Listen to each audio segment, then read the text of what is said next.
Welcome to Shri Shri food. આપણે normally dosa તો બનાવતા જ હોઈએ છીએ, પણ આજે આપણે ઉપવાસ માટે ફરાળી ઢોસા બનાવીશું, જેમાં આપણે રવો, ચોખા કે અડદની દાળના ઉપયોગ કર્યા વગર જ એકદમ ટેસ્ટી એવા સાઉથ ઇન્ડિયન સ્ટાઇલ ઢોસા બનાવીશું। તો તેના માટે 1 કપ મોરૈયો, અડધો કપ સાબુદાણા, તેને એક તપેલીમાં લઈ અને તેમાં પાણી નાખી તેને આપણે સારી રીતે આ રીતે ધોઈ લઈશું, જેથી તેમાં જે કાંઈ ડસ્ટ હોય તે નીકળી જાય। સાબુદાણા અને મોરૈયાને આપણે પહેલાં સાફ કરી લીધેલા છે, તો આ રીતે આપણે 2 થી 3 પાણીએ તેને ધોઈને તૈયાર કરી લઈએ। હવે તેમાં 2 કપ પાણી નાખીને 4 થી 5 કલાક માટે મૂકી દઈએ પલળવા માટે। તો 5 કલાક થઈ ગઈ છે, તો તેમાંથી બધું પાણી નિતારી લઈએ। પાણી આપણે સાવ નીકાળીને કોરા જ કરવાના છે। તો તમે જોઈ શકો છો સાબુદાણા એકદમ પલળીને સરસ તૈયાર થઈ ગયા છે।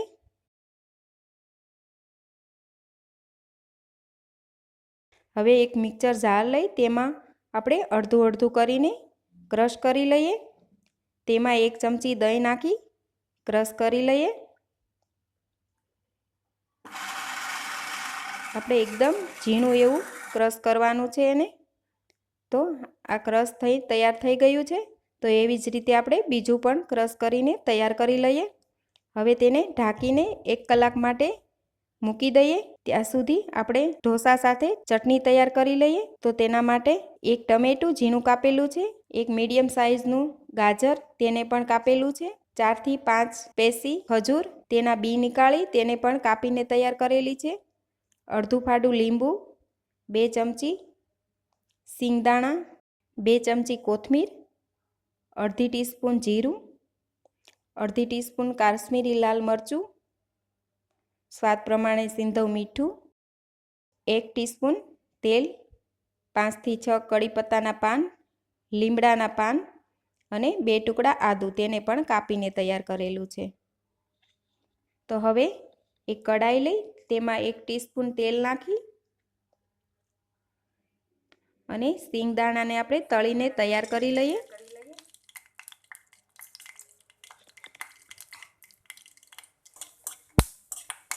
તો સિંગદાણા તળાઈ ગયા છે, તેને બહાર લઈ લઈએ।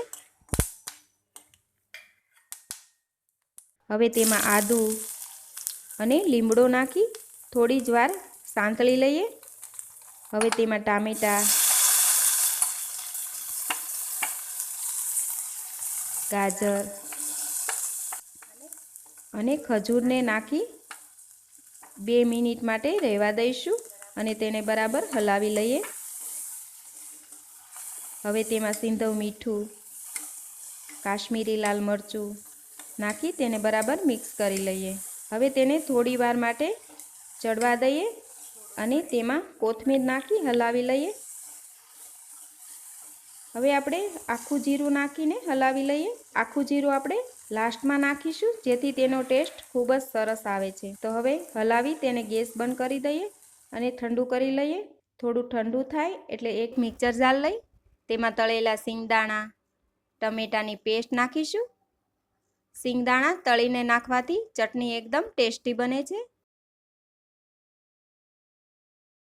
હવે આપણે લીંબુનો રસ નાખી દઈ અને તેને એકદમ ઝીણું એવું ક્રશ કરી લઈએ। તો ક્રશ થઈ ગયું છે, તો ચટણીને એક બાઉલમાં લઈ તૈયાર કરી લઈએ। હવે આપણે ભાજી બનાવીશું, તો તેના માટે તેલ મૂકી તેમાં અડધી ટીસ્પૂન જીરું, ઝીણું કાપેલું આદું મરચાં, 7 થી 8 લીમડાના પાન નાખી થોડી વાર રહેવા દઈએ। હવે તેમાં આપણે બટેટાને બાફીને તેના ટુકડા કરેલા છે તે નાખી દઈએ અને તેને બરાબર હલાવી લઈએ। હવે તેમાં સિંધવ મીઠું, લીંબુનો રસ બધું નાખી બરાબર મિક્સ કરી લઈએ। હવે કોથમીર નાખી હલાવી લઈએ। આમાં મેં હળદર નથી નાખી, તમે હળદર ખાતા હોય ઉપવાસમાં તો નાખી શકાય છે। તો આપણી ભાજી પણ તૈયાર છે। હવે આપણે ઢોસા બનાવીશું, તો 1 કલાક બાદ આપણે ઢોસા બેટરને સારી રીતે હલાવી લઈએ હવે તેમાં સિંધવ નાખી બરાબર હલાવી લઈએ. જરૂર લાગે તો થોડું પાણી નાખી શકાય છે. ખીરું આપણું રેડી છે. હવે ઢોસાની તવી ગરમ કરી લઈશું. ગરમ થઈ ગઈ છે તો તેના ઉપર 2-3 ટીપા તેલ નાખી અને ભીના કપડાથી તેને લૂછી લઈએ.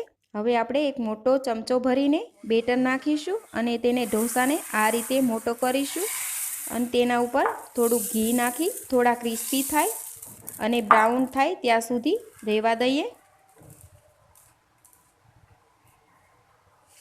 આ ઢોસા શેકાતા માત્ર 2 થી 3 મિનિટનો ટાઈમ લાગે છે, પણ ફરાળી ઢોસામાં આપણે શું નાખવું તે ખાસ ધ્યાન રાખવાનું હોય છે.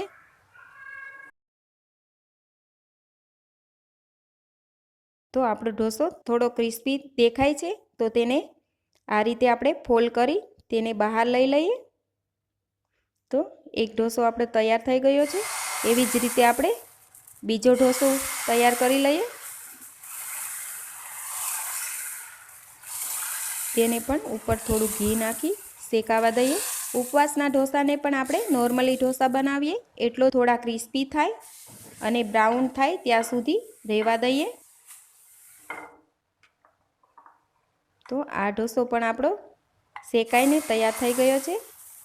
તો તૈયાર છે ફરાળી ઢોસા. તેને મેં બટેટાની ભાજી અને ચટણી સાથે સર્વ કર્યા છે. તો તમે પણ ઘરે જરૂરથી બનાવજો આ ફરાળી ક્રિસ્પી એવા ઢોસા. તો તમારા એક્સપિરિયન્સ અમારી સાથે શેર કરજો.